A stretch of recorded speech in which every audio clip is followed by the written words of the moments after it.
evening, everybody, and welcome along to this edition of LiR Confidential on lirmedia.tv. And we have our usual email, info@lirmedia.tv.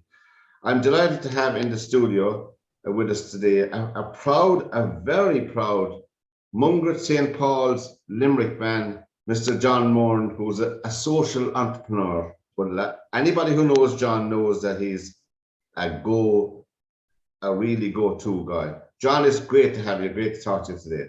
Super to be with you, Pat. Thanks a million for having me here.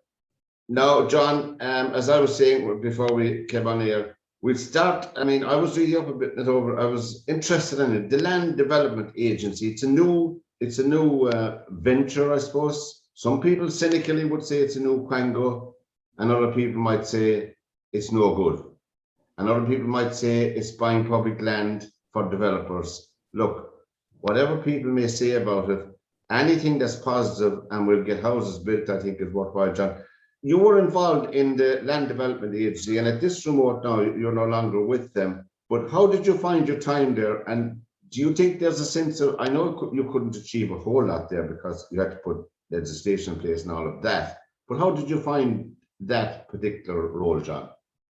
Yeah, no, it's really interesting place to start the conversations, because I think we if there's one thing that's going to tear our country apart, it's going to be housing and the lack of it. I mean, it's a generational issue. It's going to split people up that own homes and don't own homes. There's people renting and people buying, and so I think if there's one challenge for the government now that we're kind of through the COVID situation that has to be solved, it's housing. And I was involved in the Land Development Agency pretty much from the beginning. I suppose it had been launched in some respects, but then they were setting it up, and I got asked to be the chair, set up a new board, hire the CEO, and get things moving.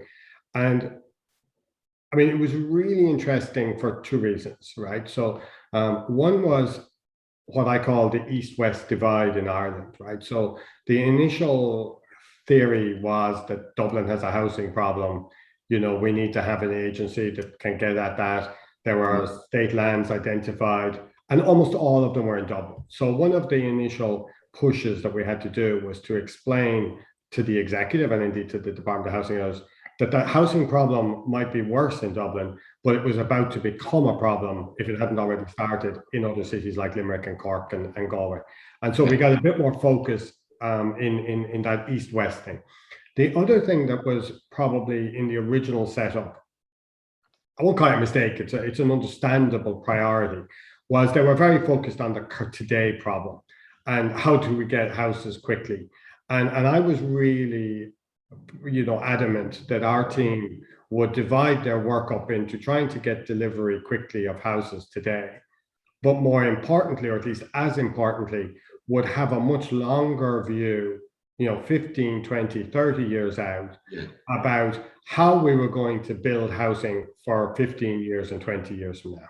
And that to me is actually the real, I suppose, power of a land development agency in Ireland. And if you look at Copenhagen and you look in Singapore and in countries that manage their housing, I think, a little better than we do, there's always a government agency, frankly, a couple of political careers ahead. So they're buying up land that we're going to need in 20, 30, 40, 50 years. They're thinking about the infrastructure. And we've always done it the other way in Ireland. I mean, we built the houses, we don't put in the schools, we don't put in the roads or the cycle paths until afterwards. What you should be doing is the state should own the land. It should put in the development infrastructure. It should zone the land for housing and other services and offices. And actually the value will go up and it belongs to the state and it pays for all the services you put in. Absolutely. And so it's funny because it's almost easier to explain this concept in Limerick as to how we could change the Irish problem on that front because of what happened in George and Limerick. George and Limerick was essentially built that way. I mean, they took the land, they drew where they were going to put the streets, they put in the services, there were churches, libraries and things like that at the time. And then they designed what could be put in each site, and individual builders and homeowners and others built each of the Georgian houses, which is why if you look very carefully, none of them are exactly the same, but together they create this harmonious sort of neighborhood. And when the Land Development Agency was starting to do the focus, and I suppose speaking from a Limerick perspective on it, it was one of the first meetings I had with the City Council here in Limerick when we were trying to identify what we could do to help Limerick was to push them towards the land around Colbert Station. I went to Sexton Street, so it was land I knew very well.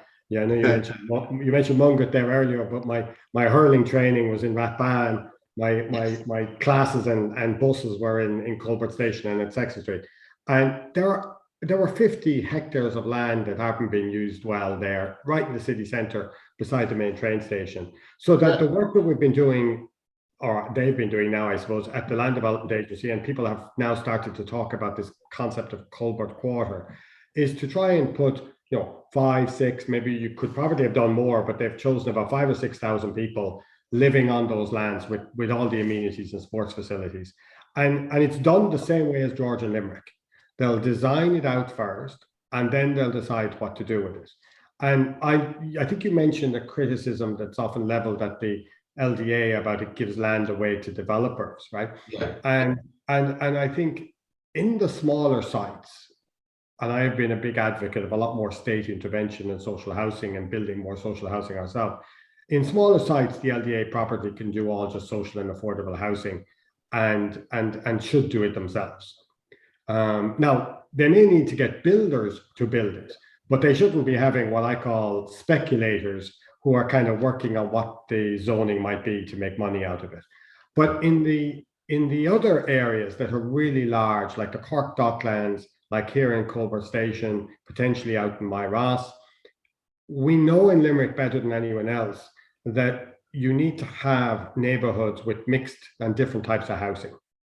If you have only one type of housing, it tends not to create a very, successful neighborhood in both ways. I mean, if you end up having just, if it all looks like Aylesbury Road and Shrewsbury Road, then nobody can afford to live there. If it all ends up in neighborhoods that have been under, resourced and not looked after properly, like some in our own area, like on Kings Island and St. Mary's Park, it goes the other way.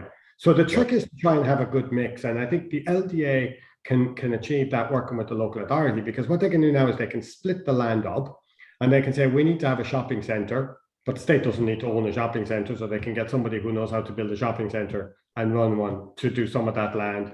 Maybe they need a hotel, maybe they need offices, and indeed maybe they need private housing that doesn't need to get a state sponsorship, and they can be done on that. But of course, I suppose, again, people say giving land to developers. If it's going into a private housing development, then the state should get the full value of the land back from the developer before they decide that that's what they're going to build on it. Yeah, I attended a few seminars when I was in the Department of Environment on housing in the 90s. And I believe myself, wrongly or rightly, what we have in Ireland is apartheid housing. And what I mean by that is this, and every single minister and every single politician will build affordable housing, we'll build social housing, we'll build cheap housing, we'll build to buy housing, to rent. What they do in Luxembourg, what they do in Switzerland, and my own summers, what they do in Germany is they build houses for people. If you can buy the house, John, you can buy it. If I rent the one next door, I'll rent it. That's what we should do. Yeah, and the only thing I would disagree with you on there is you kept saying houses. And I think we have a really interesting moment, I think, for Limerick, and I mean, probably for the big country, but as you describe me as a proud Limerick man, I'm focusing mainly on Limerick now at the moment, right? I know. And there are cities in Ireland that will choose to continue living sort of the way we've done for the last 40 years or 50 years. Yeah. And that's probably most of people think about doing things that way, and will probably keep going that way. And Galway is an example of a city that's been very successful in the last 20, 30 years, even notwithstanding the crisis, but has very much developed on this notion that everybody should have a garden and a house and a car parking space, etc. And we see the difficulties that creates when a city is growing and is successful. I want Limerick to be successful, and therefore we want to imagine it growing as well, and indeed government policies they should grow. But there's such an opportunity, I think, at the moment for an Irish city to put its hand up and say, we want to be the most sustainable, the most modern, the most green, the most kind of livable city in Ireland. And actually look across at some of the new cities or the redeveloped cities in Germany and in the Netherlands and in Copenhagen and say, we want to live like that. And it's actually funny because for so long, Limerick has been starved of resources, from national government. And often the reason we can't get stuff done is because we don't have money to do it. I now see a government that, for obvious reasons, both political and scientific, is going to need to do a lot of investment in that modern type of living. And a city that decides not to follow that is going to struggle to get resources to continue growing. A city that goes for it and imagines a world in which we have e-scooters, driving around the place, and bikes that we can just hop on a train or a subway or a metro and get across the city in a couple of minutes, is really going to be able to tap into funding, but more importantly, will be able to excite investors and companies that are outside of Ireland, even looking for places to base their operations. And look, we've all spoken to some of these people. Will also excite young kids that are growing up in Italy and in Spain and in France or wherever to come and live here, and then we'll have a pipeline. And I think we probably no more than at any time I've been in Limerick have reached a point now of needing to decide, do we want to put away the old ways and become a modern city, or do we want to keep trying a lot of the same stuff that we've been doing before and just hope to do it a little better? And for me, the key, it's like running a restaurant, it's like running, a shop or even a radio station. It's how are we different from anyone else? And the way we can be different in Ireland now is so obvious if we just go for it, Well, John, the thing with the housing, I don't know what the long-term answer, but as you said, there's a site up the road from where we are here. We're down near the Dock Road up in Corber Station. I saw the plan, I saw the brochure, with it.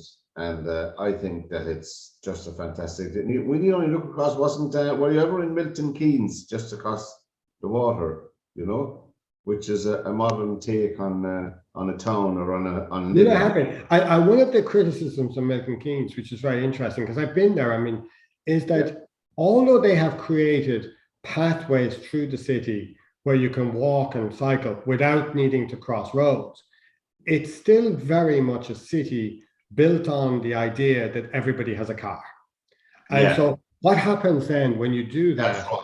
Yeah, and if you go to Raheen Industrial Estate, it's the same idea, right? If you're working in one of the factories in Regeneron, you're not going to walk around the corner and meet your friend who's working in one of the other factories there, because the distances are too far at lunchtime. And when you kind of have a structure that doesn't have a backbone of good public transport, at its core, what it does mean is that it's so difficult to get around the city that if you then live in Adair, or you live in Patrickswell, or you live in Askeaton or wherever, you don't want to come to the city by bus, because when you get to the city by bus, you can't go anywhere anyway. Whereas if you fix the city structure so that you can get around it reasonably quickly. Totally agree with you. And then you actually have the public transport arriving in the same place. And it's a bit of a controversial idea in Limerick, right? But I have been arguing this, that with the Colbert Quarter being where the bus station is and where the train station is, and where the bus from Kilmallock should arrive into Limerick, and where the bus from Nina, or the train from Nina, should arrive into Limerick. Yes. That becomes our new kind of almost new nub of the city. It's no longer Todd's and Roach's stores. No. In my time, the people are probably watching me now saying, what's he talking about, Todd's and Roach's stores? But for them, that's Debenhams at Brown Thomas, which in the old days was always the very core of the city centre.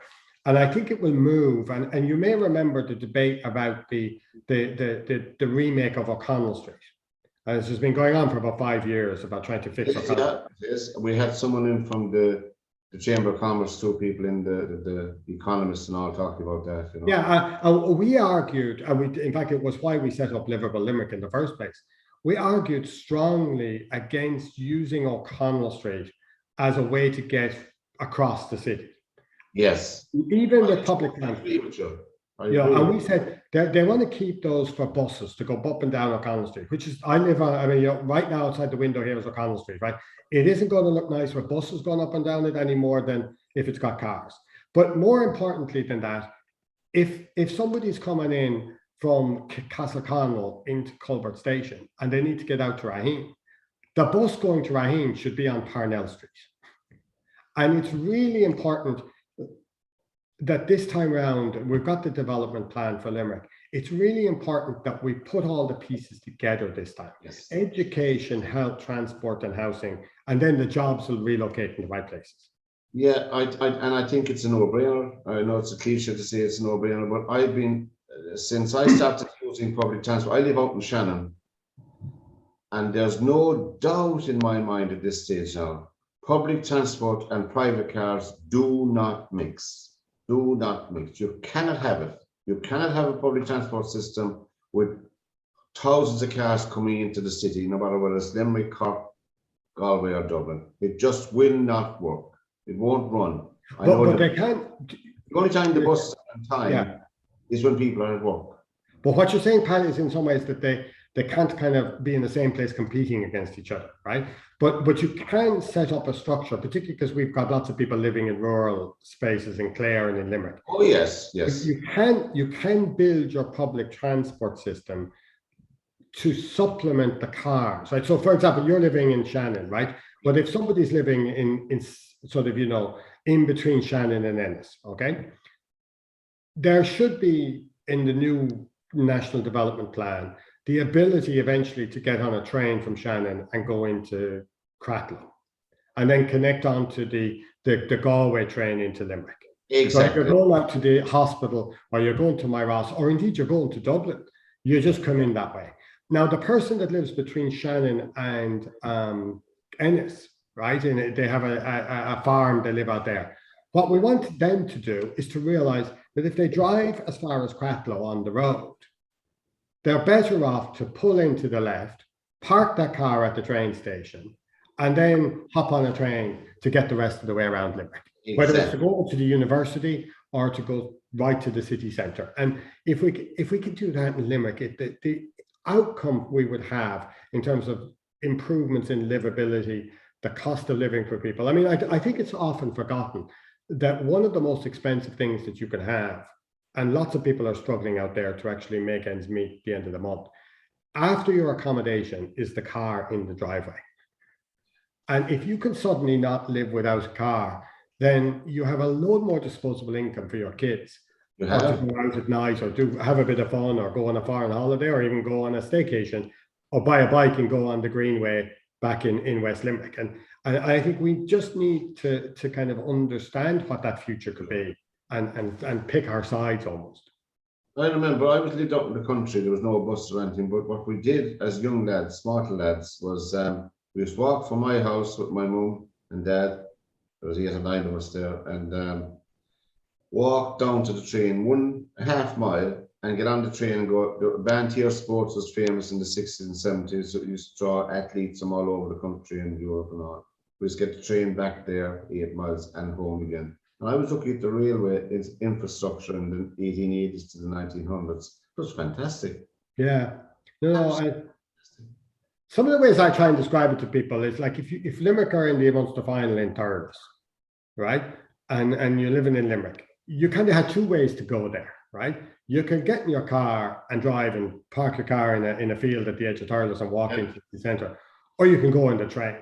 And in some ways, we will continue for many years to have both options, but we have to make it such that the choice of the train, because I'd love to go to Thurles in a train rather than a car, have a couple of beers on the way there, and you're not worried about who's driving home. It's just we have to make public transport a better option, but not tell people that they can't use their cars, but just actually encourage them to make the other choice because it makes more sense for them. It's right, Don. When you give people a choice, a real choice, they generally speaking opt, as you said, for the choice. They opt for it because there's nothing like sitting into a train and going to Dublin. I mean, you can read your paper, you can relax, you can have your tea, you can have your coffee, you can have a chat. I mean, driving to Dublin today, I don't know how people drive for a living on the road today. Driving from Limerick to Dublin today is just astonishing. I always get the train, although I will say it's a lot easier to drive to Dublin today than it was 15, 20 years ago. But what has happened is that when the roads have improved, so have the trains. And I'm being told by CIE or Irish Rail that it's not that difficult now, with a little bit of investment between here and Limerick Junction, for the train to Dublin to become a 90-minute train. Yeah. True. And I don't know about you, Pat, but I always seem to give out and say I want the train to arrive quicker. And then I'm in the middle of doing something as we're pulling into Euston Station saying, would they not just keep going for another 10 minutes till I finish this paper? No, give us another half an hour. Put another cow out on the track. But my special guest today is John Moran, and on LiR Confidential. We're delighted to have you, John. You were just telling me there about an initiative you're doing. I mean, we've all been through the horrors of the last year and a half, you know, through no fault of our own. Livable Limerick, Lean On Me. What was that, John? What was that initiative about, John?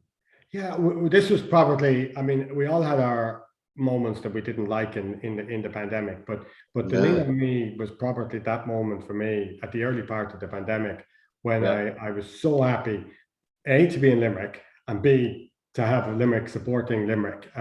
So what had happened was that as the crisis was getting worse back in March and April, and we could see the shops were about to close down, I got approached by Joe Brooks, actually, from who used to grow up. He grew up beside me in Red House Hill, and so Limerick is a small place, as you know. And he said, "I think I have an idea, and I'm coming to you so we can get it done." And we got a group of people together, and the idea was so simple but so important. We found out subsequently for many businesses in Limerick, and the idea was that if your local barber, for example, had to close for what we thought was only a couple of months, but of course ended up being a lot longer, they still had rent to pay, they still had insurance premiums to pay and everything else, that we would buy our haircuts today, get a voucher that we could then turn up with a couple of months later when he was opened, and cash it in. And it gave the shop some cash straight away, and it meant that we just kind of, bought something future. So it's a bit like Christmas vouchers, but specifically designed for that. And we had no idea how this would, take off or not. And in the end, we've actually raised, or people have bought and spent 100,000 euros in the couple of months we were operating in that small in Limerick. In that small initiative. Yeah. And people tried that. In fact, Heritage Green were brilliant, because they actually did a cover of the song "Lean On Me" that we could then put on the. That famous song. What I loved about it, I suppose, more than anything else, was it was just such a great example of a community coming together to support itself. Yes. And I have a big thing about small businesses, as you know. I used to run one in France, and I kind of could see that they were going to struggle so hard. And the way that they would survive would be the local community. I mean, government grants and things like that would help, but they weren't. I mean, there was nothing for us small starts up like us. There was nothing. No, absolutely. And the thing about it is that it's always not just we paid everything out of our own pocket. I'm not giving the poem out here because you're on it. There was nothing.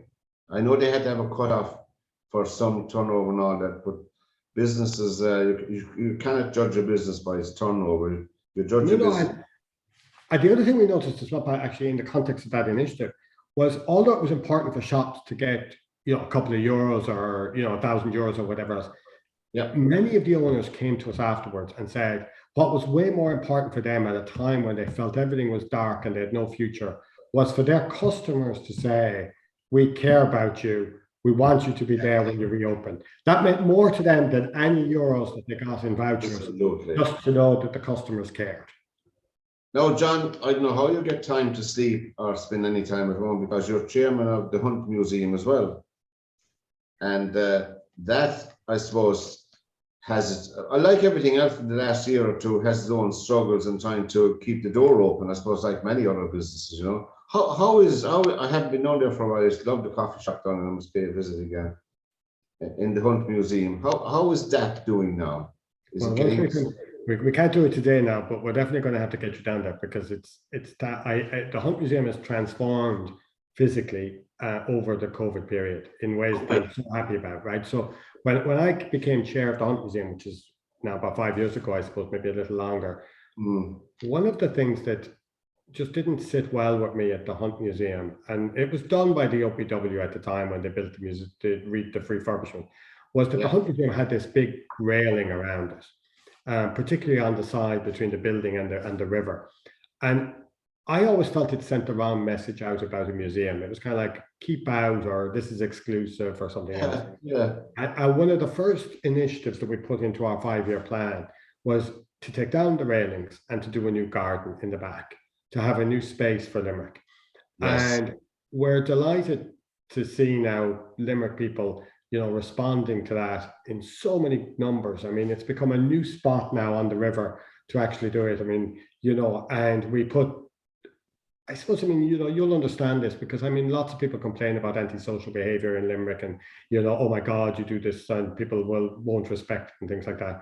And we battled against that, and we said, no, we think if you do a really good quality space, you involve the community. And there were some great supporters from the Men's Sheds and the Mental Health Association in Limerick that came to help us to make the garden. And now I love seeing tweets. And we have a big statue, actually. You must come and take your photograph. It's the new place to be photographed in Limerick. We're called the Olmec Man, which is actually a little piece that's in the museum that we have supersized, and it's 2 meters high.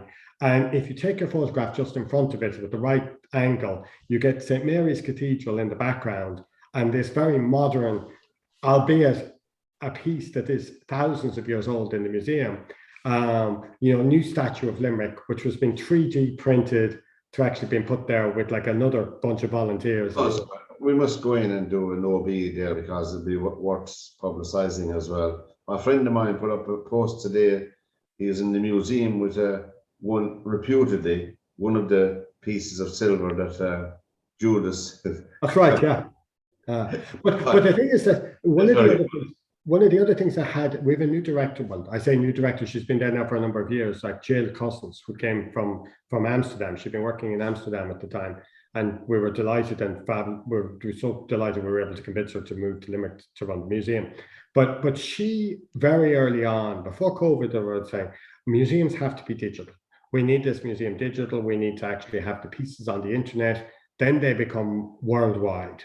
And eventually people will come to Limerick to see them. But more importantly, the museum exists on the internet. And we were so fortunate going into COVID, that the government helped us with some subsidies for the staff to keep them employed and keep the team together.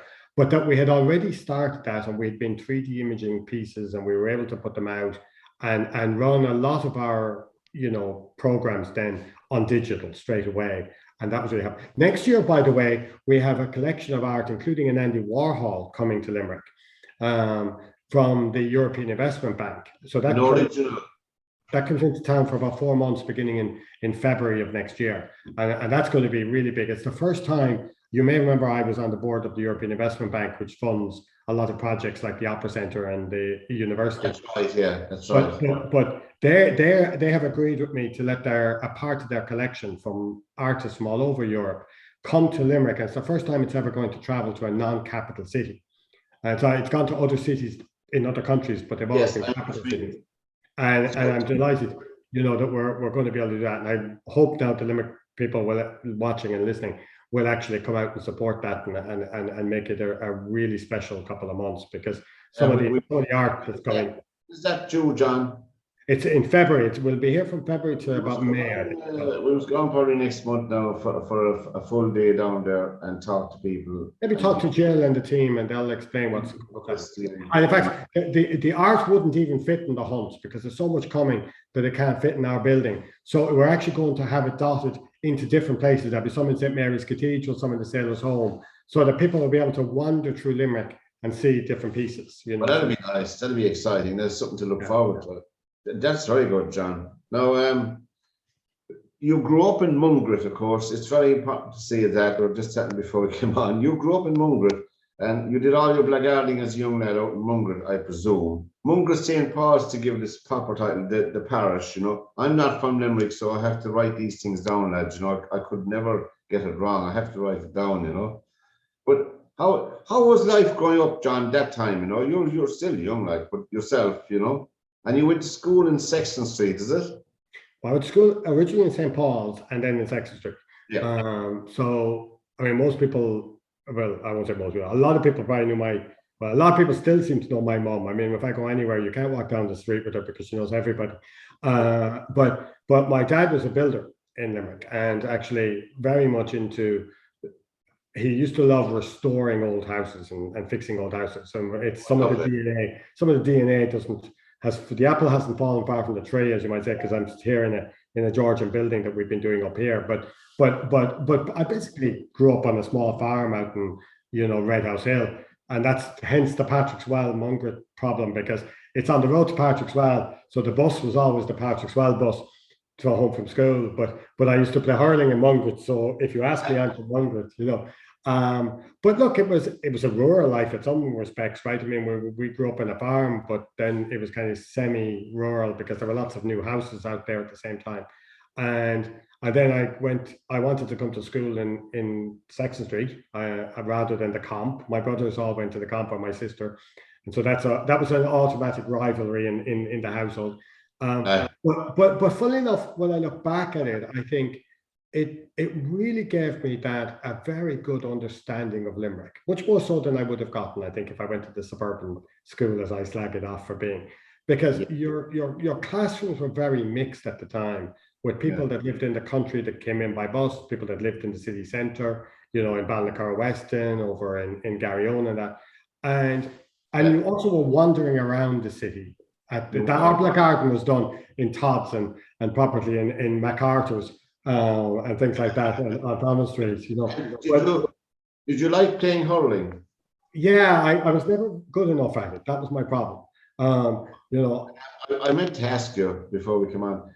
You're not one of those other Morans. It was an Ollie Moran that was on the team there. No, unfortunately not. No. We're the Mungo team that used to always come second to Clahon.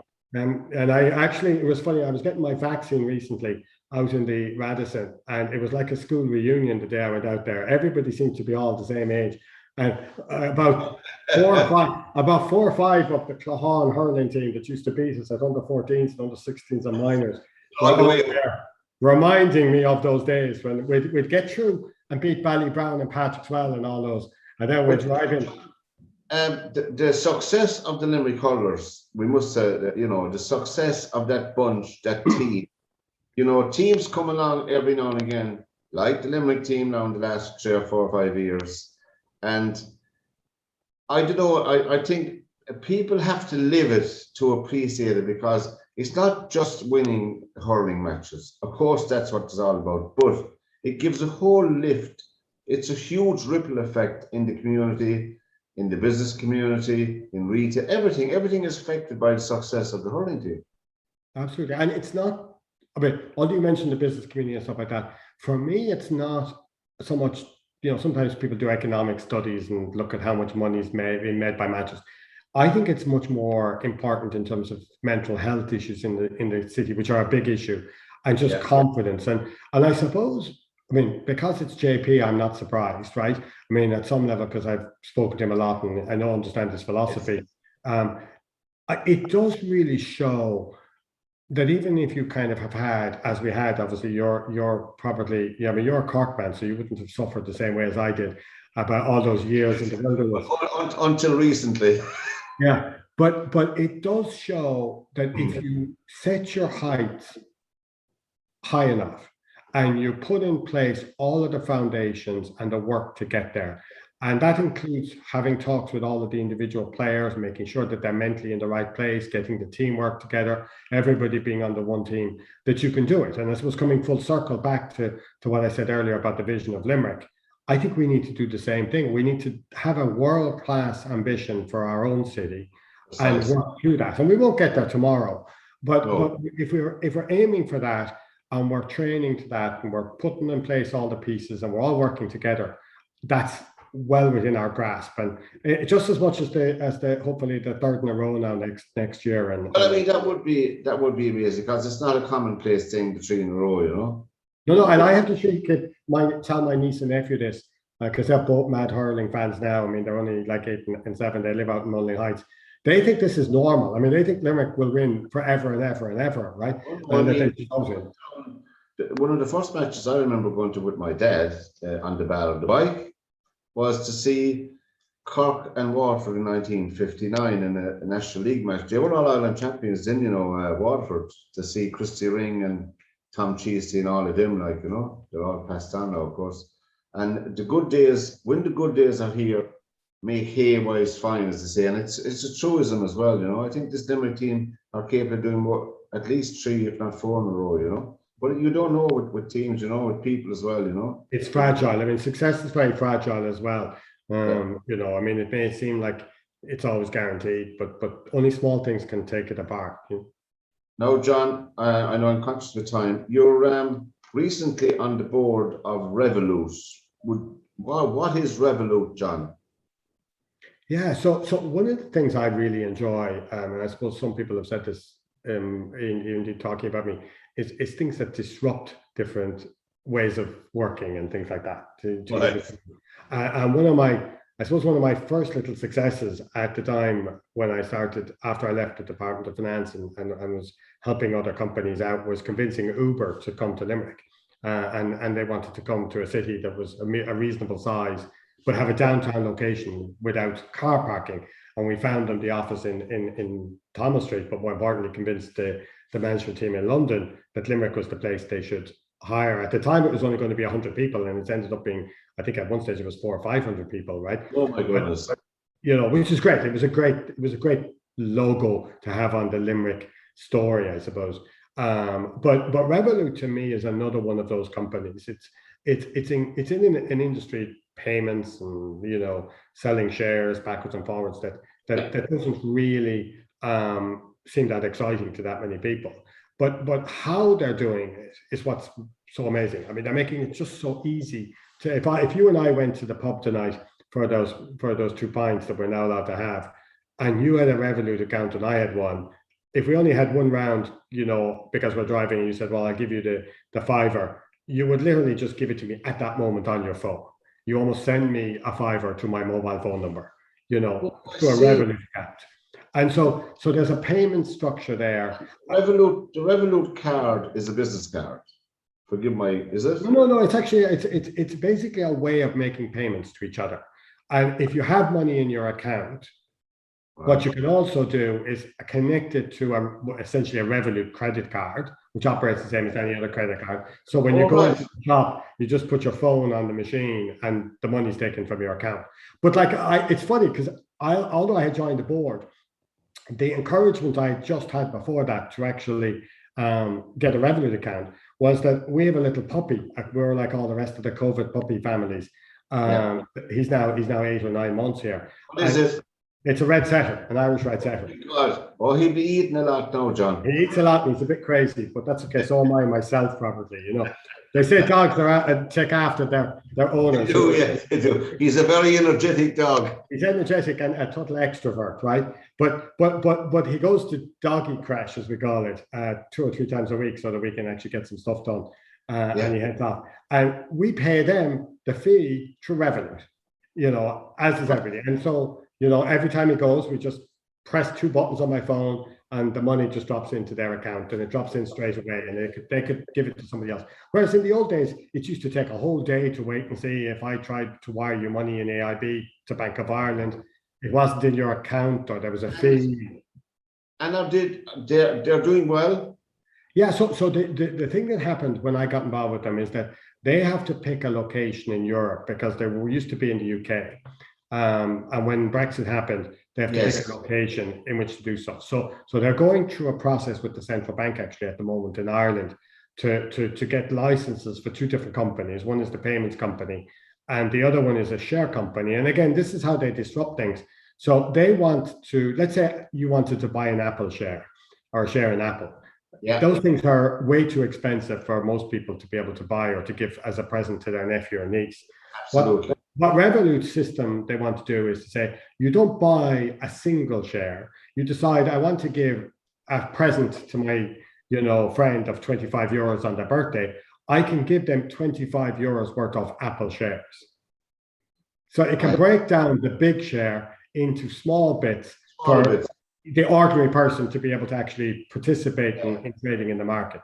And again, it's what I love about it. It's a new approach. It's disruptive. It's a bit like my love of e-scooters, as a form of transport. These are just new ways for us to operate. That's very good. That's very good. And overall, John, politicians get an awful lot of knocking. Sometimes it's well deserved, and sometimes it's not. We know that. We're all human beings. By and large, you've dealt with quite a lot of them down through the years yourself in the civil service, and the civil service gets its own fair of criticism as well, But do you find if you go to the minister of your department and you have this idea, or you have this idea for a new policy on something, whether it's finance or whatever it is, do you think are they easy to deal with? I suppose they have to convince their party and have to convince the cabinet and all of that, then, don't they? Does this thing take an awful lot of time, and does it take an awful lot of chatting and negotiation and all of that? It can depend. I think it's like everything else, whether it's in the private sector or in the public sector, it depends on the individual, right? There are some people who do it. I suppose one of the things that I found when I spent a couple of years in the private sector, and indeed I often talked about my work mainly with Michael Noonan, obviously, as the Minister for Finance when I was in finance, and obviously people in Limerick are well familiar with him, is that you often get in the public sector, so let's say in the civil service or here property in Limerick Council as well, many people who probably feel like they really need to be careful not to make a mistake. And because of that, they're very fearful, and probably a lot of it is our own fault from outside, is that we're very quick to criticize politicians and indeed public servants for making mistakes. But we all make mistakes in life. And our philosophy when I was in the department, and Michael was very supportive of this, was that we would make mistakes, because actually if we weren't making some little mistakes or even slightly bigger mistakes, we weren't trying hard enough, because we were in a crisis and we needed to get out things and we needed to move quickly. I mean, you were there, John. You were in that department at a tough time. It was one of the most fascinating times you could ever be in the department, I must say. But it was a time when you didn't have enough time. Like, you didn't have enough time to be certain about all of the decisions you had to make.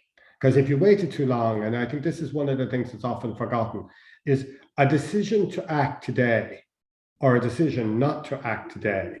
You might think that the decision not to act today is making the decision happen tomorrow.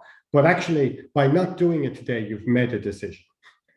Waiting till tomorrow might itself be a mistake, as much as deciding to jump today. And our crisis was so big at that time, and some of the decisions we made were either going to take the country out of bankruptcy, which it was almost in, or might push it even further into bankruptcy, that we probably didn't have as much time as you would like to make all those decisions, but we just had to do it.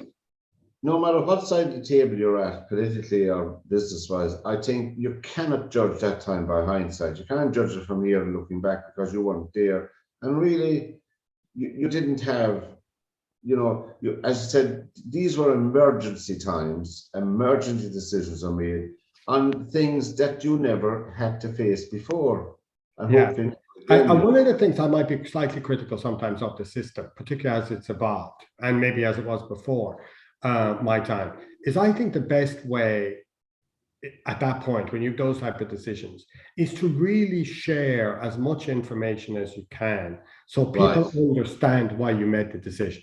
And equally, as has happened in housing, for example, I remember calling in 2014 as I left the department for the building of more housing, which people thought I was crazy about, because we had just had such a surplus of housing still at that time. There were still ghost estates and unfinished estates and things like that. But it was clear to me that if the economy recovered as we were expecting, then we needed more housing. But it was getting that information out. Now, we weren't all listened to, and some people didn't believe the economy would recover. We were still in unemployment. They didn't think we'd get to full employment. But by sharing the information, at least looking back now, we can see it as a mistake, not sort of to have acted in sort of 17, 18, 19, to build more housing at that time. But if you don't share the information, external people can't actually understand. And then the other important thing about that is, and I think in Ireland we sometimes aren't good at this, is that it's sometimes easy to not listen to a different voice. You know, if they're saying things differently to you, you don't want to listen. I mean, we have it on social issues in terms of, you know, the Catholic Church and some of the stuff that was happening and our approaches to social issues. And people were arguing for different things and we weren't perhaps listening strongly enough to them. I think it's really important, and this is a criticism I would make of any politician that I feel isn't prepared to engage with people who have different views than they have, to hear their side. They may not agree, but they have to at least listen to the alternative side. And because there's never one single right answer. I mean, many of the answers are still right. They just lead to different types of societies and different types of outcomes. And we have to help people understand those decisions, and more importantly, engage them to try and help everybody make the ones that work best for most people, I suppose. They're not the right answer. And before we finish up, John, I'm conscious of the time. Will we ever see your name up in a poster on a poll? Just you're asking me a question now. Like, I think actually that there's been talk about me being a Eurovision candidate, you know, and I suppose when it's Star Academy or X Factor or whatever, that it'll be public voting. Maybe but I have to practice my singing first. So we won't see you in the Dáil or in the European Parliament, will we? I think, you know, being in politics, right? I mean, I think I'm probably too old at this stage to be in Dáil or whatever, right? You know, the European Parliament, although I don't think it's feasible at this stage, is one of those institutions that I think we underestimate the importance of in Ireland. You know, if you were to say to me tomorrow you had a magic wand or bat and you could become a member of Dáil or a member of the European Parliament, I would by far prefer to be in the European Parliament. I think it's not understood in Ireland, maybe a little bit better after Brexit, just how important the decisions that are made in Europe are and how influential they are in our own lifetime. But also Europe, and again, it comes back to our European Investment Bank collection next year. What we want to do is to celebrate Europe. If we get Europe right, you know, at a time when the world is fragmenting and you've got North America and you've got Asia and you've got Africa and you've got the Middle East and Russia indeed and China, if we get Europe right, we will be creating a great future for kind of the kids of today and the grandkids. Because I do believe that the European approach, which is why I've lived in America a lot and I still fundamentally, a bit like I prefer living in Limerick than in Dublin, I prefer living in Europe than in North America. I think in broad terms, we don't get everything right, but the mindset in Europe has an awful lot to go for it. And I think there's a sense of social responsibility, protecting workers, you know, dealing with climate change that is very much the DNA of the European thinking that I would love, and I've always said Ireland should remain in the European Union, but I think getting that right, and people like Pat Cox, for example, who's a sort of a local sort of, you know, Limerick, sort of proud Limerick person. So his mother and brother lived in Shannon for years. Yeah. I mean, like, he has done immense work for Europe and continues to do so, and creating a better Europe. And it's a great kind of shame at the moment that we don't have a strong Limerick, you know, member of the European Parliament, because I think this region could do very well to have that kind of voice. Yeah. So you might be considered, but you have another 2 years to think about it, is it? Yeah, I have a bad time. I have a lot of things to finish before then, anyway. No, John, we appreciate your time coming in and taking your time out of your busy schedule. We might catch up with you again in a few weeks' time, no doubt, to see how you're getting on. And also, I've no doubt that you will be keeping one eye up the road there on the Colbert side to see progression, you know. And the great thing about not being involved in this anymore is I can now be critical in public if I have to be. Hopefully I won't have to be. Hopefully they'll get it right. But I do think, like, if there's one thing, the one thing I should say about is, and again, it goes back to my point about Limerick and this scale of change that's going on, right? So we are supposed to add 50,000 people in Limerick in the next 20 years. Like, you and I have never seen that level of change, right? No. Colbert Station, which is immense, you know, in its scale, is only going to be 5,000 people. So it's not just that if we do Colbert, we can't do somewhere else, and therefore they lose and Colbert gains. We should essentially, in 2022, be starting 10 Colberts. We should be starting a couple of new suburbs of Limerick City. Well, I don't like calling them suburbs. And if I could just finish on this one, right? There's a new document that was produced by KPMG, because I spent a lot of time with them doing it in the Limerick Economic Forum. The vision that was created for Limerick it's a sort of a big word, right? Polycentric. But basically what it means is it's a number of different neighborhoods, all equal, working together. So it's a bit like our hurling team. They're all players in the same team. And it identifies 4, let's say, players on the team. There's the city centre, which is like this historic area around the medieval quarter and the Georgian quarter and, you know, O'Connell Avenue and Garryowen and Balnacar Weston and that. And then there's the north part of the city, which is basically going from the North Circular up to My Ross, or the train station there when it gets built. There's the university out in Munleen Heights and things like that. And then there's Ballykeefe and Raheen and that area. And we now have to, and I believe this is the right way forward, we have to make each one of those 4 players the best that they can be. Fix them up, train them up so that they operate independently and together. And it's not a case of putting everything in the city centre and then we can't afford to live there and we have to live miles out. It's a case of having all of these neighbourhoods working with each other. And then the most important thing is, because then you have a polycentric city working, but Colbert in many ways at a transport centre. You then take the towns that are in County Limerick and indeed in County Clare and in Tipperary, and you build them up also so that people can live there happily the whole of the week if they want, and they can come to Limerick for a Munster game or something in the evening. Absolutely, and they have an airport as well to feed into the railway structure. And you'll be looking for that train to Shannon. That'll mean they can hop on a train and go to the airport. I hope my grandson will be on it. I know about me. Listen, I keep saying this is the last thing we'll talk about. We keep adding another 5 minutes, but people think that the train system conversation in Limerick is some pipe dream into the future, right? Because they're used to delays in the Metro North in Dublin and things like that, right? The difference in terms of what we're trying to get for Limerick, and indeed I think Irish Rail and the minister want to do it, is that we already own the tracks. We don't own the track from Cratloe to Shannon, but the train station in Cratloe could be just beside the dual carriageway there. So for the first 5 years, we could have buses going backwards and forwards like you get in an airport shuttle or going from a long-term car parking. Exactly. All they have to do is fix up the rails that go out to Adair and add a couple of train stations and bridges. It's a much easier thing to do than people assume. And then we've all had train sets when we were kids. Then basically the Irish Rail CEO can become a train set owner. He can buy trains which have batteries. They don't need to electrify the rails.